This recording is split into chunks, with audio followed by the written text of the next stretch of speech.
Hello, you're watching News Mongolia on MNB World, and I'm your host, Jargalma Tufshinjargal. Our top stories for today. Government of Mongolia reviews key documents at its regular session. Mongolia and the US sign letter of intent to enhance aviation security and launch direct flights. Mongolia's trade turnover with Poland surpassed $100 million in 2023. For the news, stay tuned.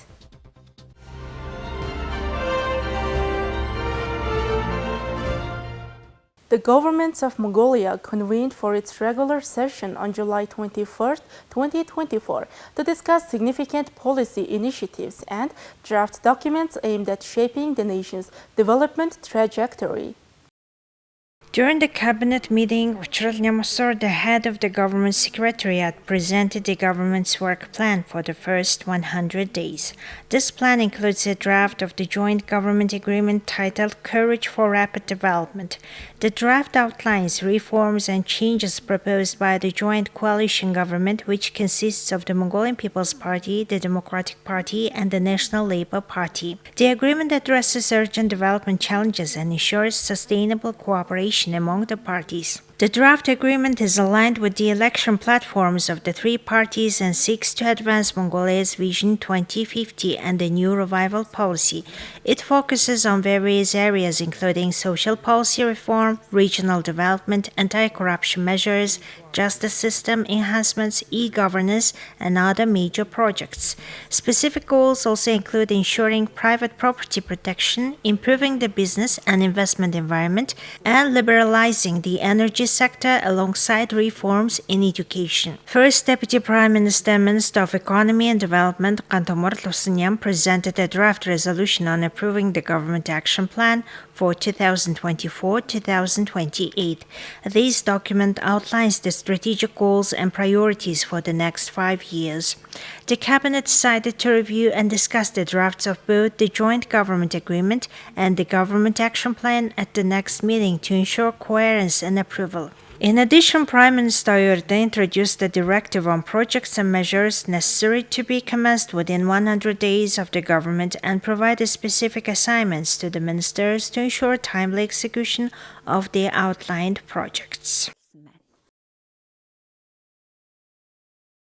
On July 22nd, Patbalt Sandakdurj, State Secretary of Mongolia's Ministry of Road and Transport, and Holly Kanivari, Deputy Administrator of the U.S. Transportation Security Administration, signed a letter of intent. The purpose of the letter is to enhance the security of Mongolia's civil aviation sector, provide training for its personnel, and establish direct flights between Mongolia and the United States. This initiative is expected to open new opportunities for Mongolia's aviation industry and introduce high standards of flight security from the US to Mongolia. The two parties will work together to prepare for the launch of direct flights and ensure ongoing cooperation to maintain the safety and security of international flights. This partnership between the Civil Aviation Authority of Mongolia and the Federal Aviation Administration is designed to help Mongolia meet FAA requirements and standards. The letter of intent signing is a key component of the comprehensive strategic dialogue between Mongolia and the US. It represents a significant advancement in bilateral relations and is a crucial element of the strategic Third Neighbor Partnership, promoting economic, tourism, and cultural ties between the two nations, according to the Civil Aviation Authority of Mongolia. Mongolia's trade turnover with the Republic of Poland has reached a significant milestone, surpassing $100 million in 2023. Recognizing this achievement, President Andrzej Duda of Poland commended the contribution of the Dorj Barkas, the Ambassador Extraordinary and Plenipotentiary of Mongolia to Poland, by awarding him the Commander's Cross of Merit of Poland.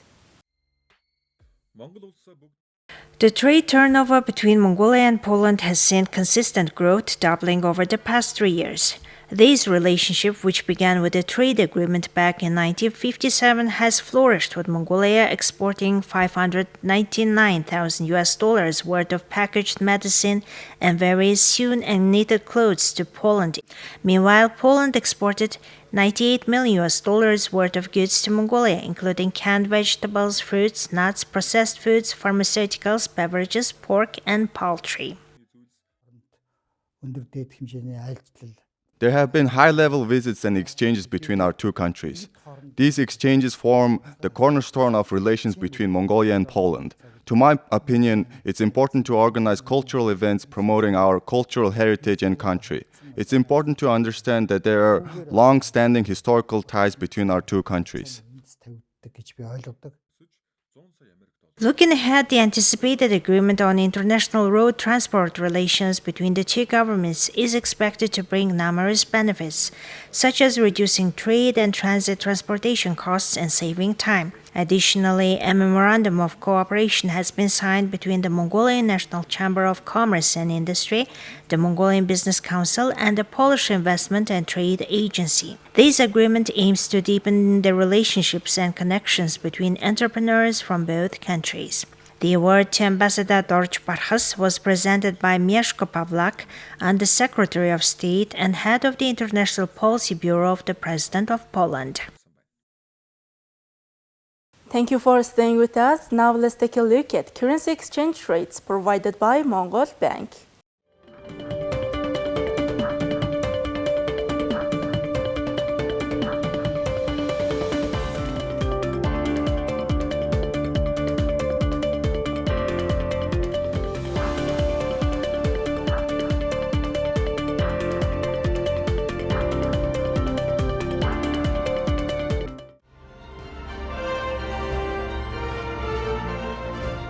Next, our program will turn our attention to foreign news, partnered with international news agencies.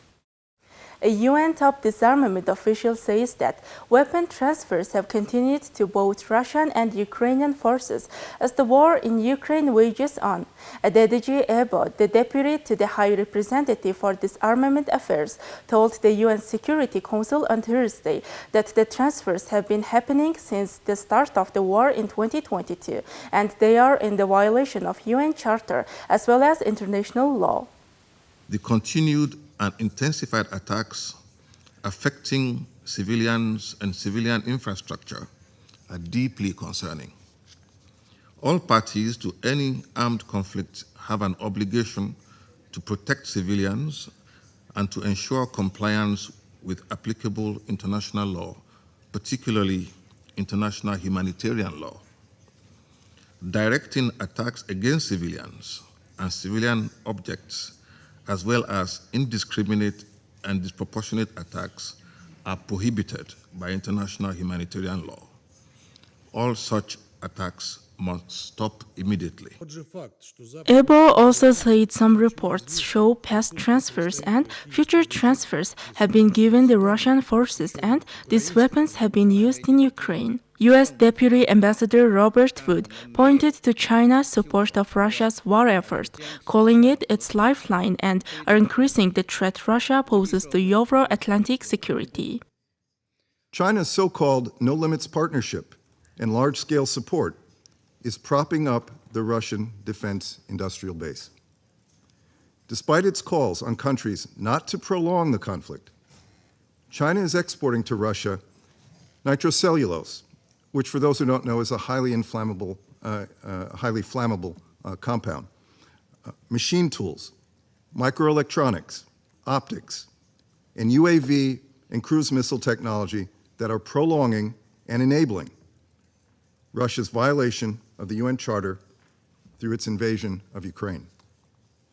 Russia deploys its acquisitions from China in attacks that kill civilians and destroy Ukraine's infrastructure.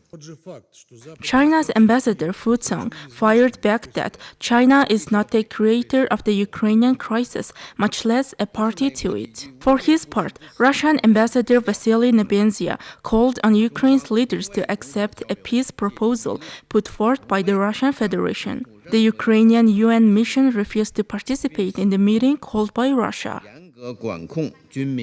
They expected an Olympic boom, but some Paris businesses are experiencing an Olympic tourism bust. A travel data company with access to airline industry ticketing data said arrivals to Paris in the 3 weeks before the Games were down 13% from a year earlier. Details from our next report.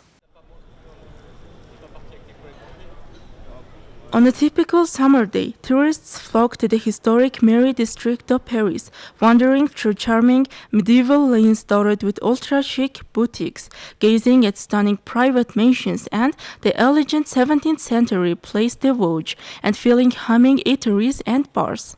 But this summer has hardly been typical, and those streets, shops, and cafes have been markedly emptier in the days leading up to the Paris Olympics, leaving businesses like Stoli's Stone Bar, a pub catering to the Anglophone community, pinning for summers past. Some attribute the light crowds to multiple factors, but first and foremost the chilling effect from tough security measures that have been restricting movement in the French capital, with tourists encountering metal fences, police checkpoints, and requests for a special QR code they may have been neglected to obtain.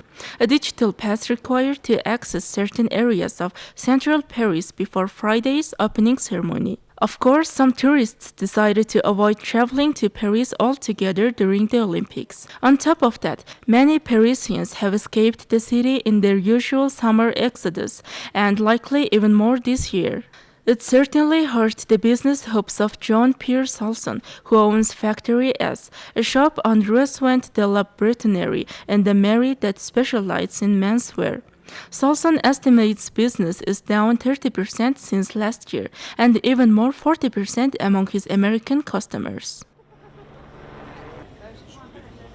Since the beginning of June, it started to get slower, and July is worse because I think there's a lot of less tourists of all the countries. American, but all the countries. I think they are avoiding the France and Paris because they are afraid of the Olympics or the traffic or whatever. Analysts say the high costs of travel to Paris this Olympic season and staying there means some planes are landing with empty seats and hotels are not as booked as they normally would be in the summer high season. And it's difficult to walk around because most of the most of the roads are closed. So, and as a tourist, it's very difficult. I know it's Olympics, I understand security and all that, but I think they should plan for tourism along with the Olympics. We were actually carrying our luggage, and we tried to get through one way and then had to kind of go around a few more blocks and haul it up this way. But I know you have to get some special passes to go in certain areas that are restricted too. So, they're doing their best with security, it sounds like. Olivia Ponti, Vice President of Insights at Forward Keys, a travel data company with access to airline industry ticketing data, said arrivals to Paris in the 3 weeks before the Games were down 13% from a year earlier. We're actually seeing a reduction in international travel to Paris prior to the Games. So actually the increase in visitor numbers during the Olympics is going to compensate for that decrease pre-Olympic. We can still the destination can still hope for last-minute bookings. That's something we'll keep a close eye on. So I think all in all, the Games will have had a positive impact on travel to Paris. But at the moment, we're really in this period when the Parisians, the tourism professionals in the French capital, have seen the negative impacts of the Games, and they're still waiting for the positive impact. Most business owners remain hopeful that things will get better before Olympic season is over, as the city becomes easier to navigate.